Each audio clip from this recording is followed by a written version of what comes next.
सीताराम सीताराम सीताराम कहिए, जाहे विधि राखे राम ताहि विधि रहिए। नमस्कार दोस्तों, स्वागत है, अभिनंदन है Jyotsna and my family YouTube channel में। कैसे हैं, केम छो, मजा में मस्त रहिए, खुश रहिए, बिंदास रहिए और प्रभु का नाम लेते रहिए। आजकल भी माता रानी के दिन चल रहे हैं, बहुत अच्छे दिन चल रहे हैं, बहुत अच्छा लगता होगा। ऐसे ही हम कहानी सुनाने जा रहे हैं। कहानी बहुत अच्छी है मगर सच्ची है। डॉक्टर पटनायक बहुत ही बड़े डॉक्टर थे, बहुत ही अच्छे शहर में रहते थे और उनका नाम बहुत दूर दूर शहरों में फैला था। डॉक्टर पटनायक को अपने केस के सिलसिले में एक दूसरे शहर जाना था।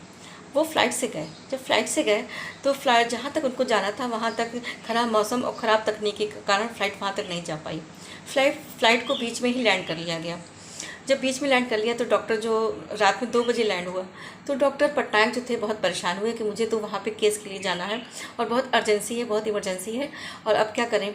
खैर, जहाँ जब उतरे, चूँकि एयरपोर्ट बहुत ही थोड़ा सा दूर होते हैं, शहर से बहुत बाहर होते हैं, वहाँ पे इतना कोई साधन नहीं होता है टैक्सी वैक्सी टेम्पो वेम्पो का। फिर रात में 2 बजे थे। खैर, आधा के 1 किलोमीटर पैदल चले। उसके बाद में उनको बहुत दूर से एक झोपड़ी दिखाई पड़ी। एक झोपड़ी में एक माँ जी रहती थी। उस झोपड़ी को उन्होंने खटखटाया। वो अंदर गए, क्योंकि कोई साधन नहीं था, रात बहुत ज़्यादा थी, अंधेरी रात थी, करते भी क्या करते। तो उन्होंने कहा, चूँकि ख़राब मौसम था इसी वजह से उनको भी रात में रुकना पड़ा भाई। उन्होंने जो झोपड़ी उनको दिखी तो वो झोपड़ी में को उन्होंने खटखटाया। अंदर से एक बूढ़ी माँ जी निकली।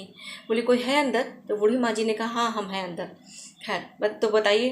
वो बूढ़ी माँ जी बोली, हाँ बताओ भैया।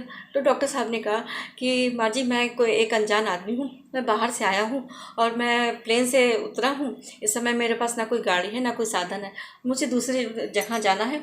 तो वहाँ पे इस समय तो कोई वो नहीं, अगर आप मुझे पानी पिला दें तो आपकी बहुत कृपा होगी।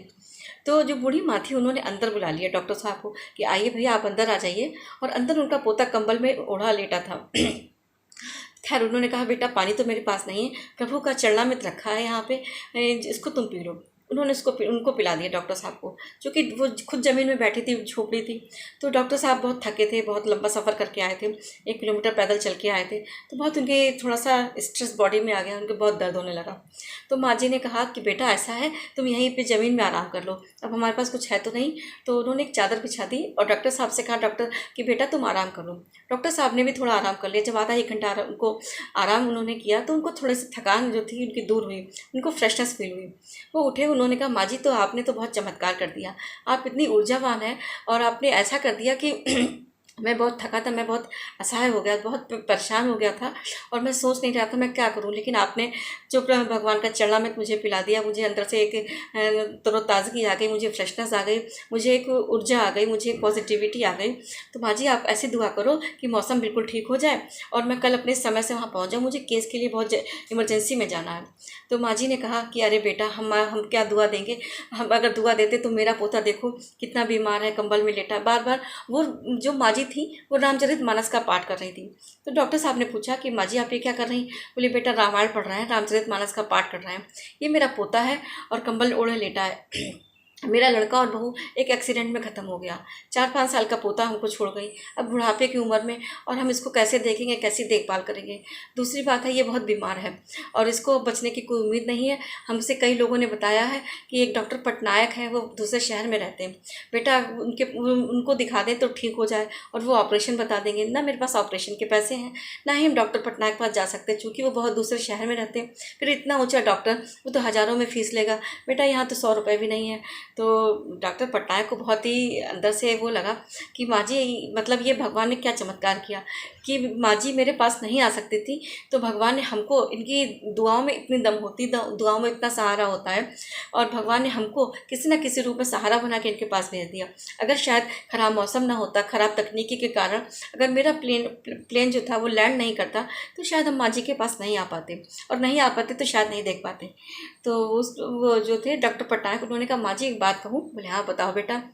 बोले, पटनायक तो डॉक्टर बहुत दूर है, लेकिन मैं आपको सच बताऊं? बोले, हाँ बताओ। बोले, डॉक्टर पटनायक मैं हूँ।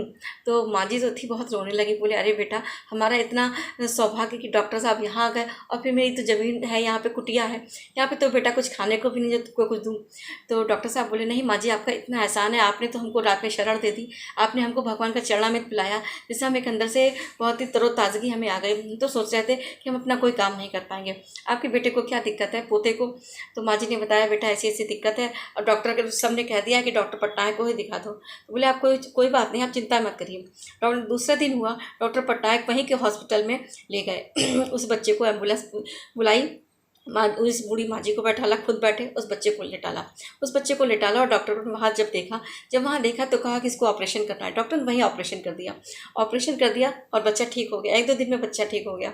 माँ जब डॉक्टर साहब ने बच्चे को माँ की गोद में दे दिया, दादी माँ की गोद में दिया।